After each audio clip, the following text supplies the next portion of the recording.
Girdim yattım. Mutfakta gaz var ya, tup ha, onu bilmiyorum, biri açmış mı, gaz dolup duran eve ışık yandırmışlar, mutfak taraf partlamış şey, Allah ben tarafa gelir, ben de dururam buna bakarım, neyleyim bilmiyorum. Alova baxırdı. Ha, neyleyim bilmiyorum. Uşaqlar da yanındaydı. Yok, adamdaydı. Saçlarım bu kadardı benim. Saçlarım çok sevindim. Birinci saçım yandı. Sonra başıma taktı gelip düştü. Yüzeki yere yıkıldım. Alev içinden dürerken ellerim yapıştı kaldı. Koparamadım ellerim yerden.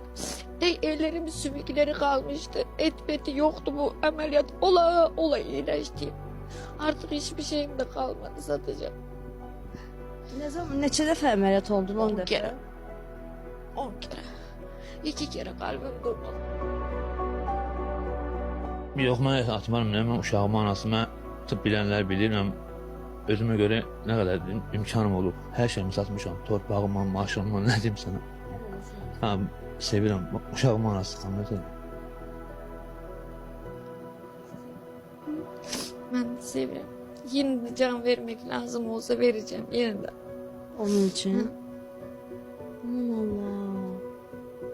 Əsl ailə nümunəsidir, dostlar. Hə, necə baxır sənə, nə edir məsələn? Bana yemek pişirir, yıkandırır beni, paltarlarımı yıkayır, bakır, yemeğimi yedirir, dışarıya çıkardı. Sevirdi beni.